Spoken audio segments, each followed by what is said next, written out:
Imagine a world where meritocracy is the gold standard, yet hidden behind its shiny surface lies a murky pool of discrimination.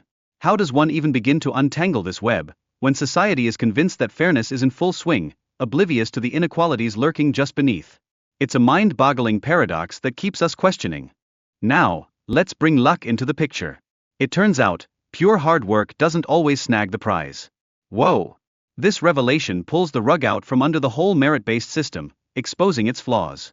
What if the odds were stacked against you right from the start? Speaking of odds, let's talk about those so-called upper citizens. Their opportunities seem to sprout like weeds, while others struggle to bloom in the shadows. Can we really trust the idea that everyone gets a fair shake? The implications of these disparities are enough to set your mind racing. So, here's a twist. Early space exploration tests revealed that male astronauts were floundering.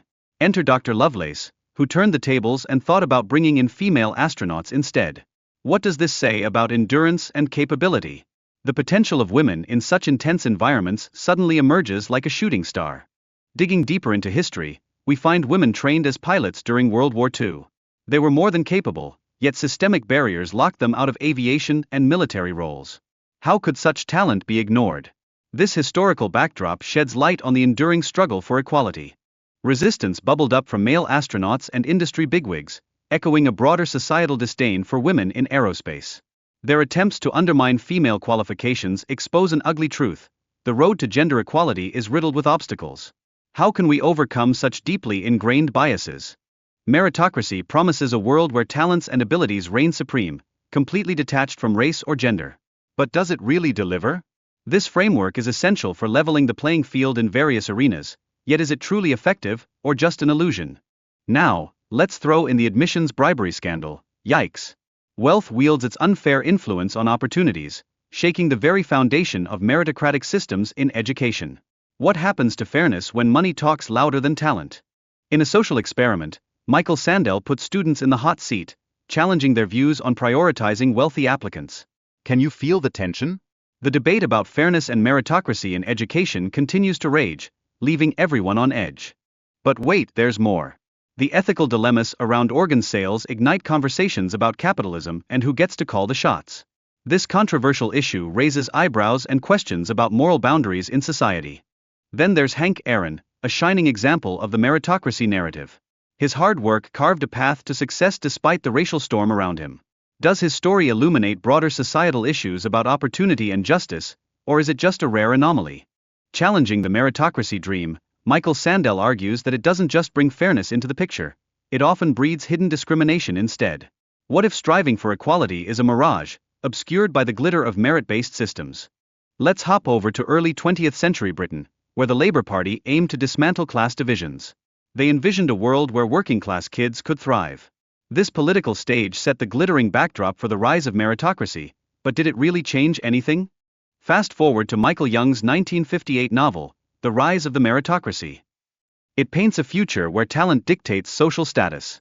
But wait, what are the repercussions for equality and opportunity in a world like that? Michael Sandel exposes a shocking reality. While meritocracy seems fair in theory, it silently discriminates against those lacking higher education. This disconnect between elites and everyday folks leaves us pondering the true meaning of equality in our society. And then there's this. The concept of meritocracy can lead to unrealistic expectations, as showcased in a hilariously relatable moment between Takagishi and his friend about baseball skills. Could it be that mere practice doesn't always equate to success? But the plot thickens. Data from Angus Deaton and Encase reveals a troubling decline in life expectancy for white working-class individuals, all thanks to societal pressures. What does this say about the cost of holding onto those hard work ideals? Next, let's travel the globe. Cultural attitudes toward success vary widely. Americans often tie it to hard work, while many Europeans credit luck or family ties. How do these differing beliefs shape social policies and the perception of meritocracy? This clash between American and European views unveils a gripping debate over social responsibility versus individual effort. Americans champion hard work, while Europeans lean towards the concept of luck. Which stance resonates with you? And here's a twist. Scientific evidence suggests that the ability to work hard might be in our DNA. A study involving twins opens up a whole new can of worms about the role of environment versus genetics. Could hard work actually be hardwired into us?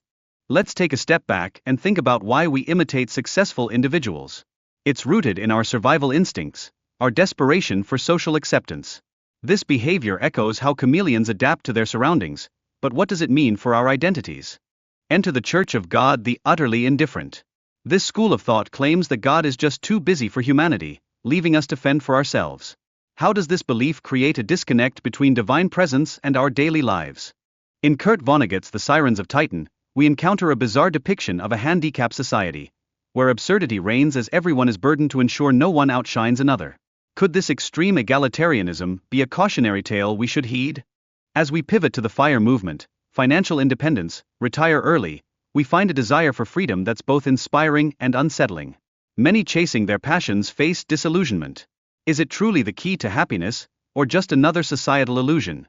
Now, let's shine a light on the so-called success gurus. While some promote their methods for achieving greatness, these techniques often don't work for the average Joe.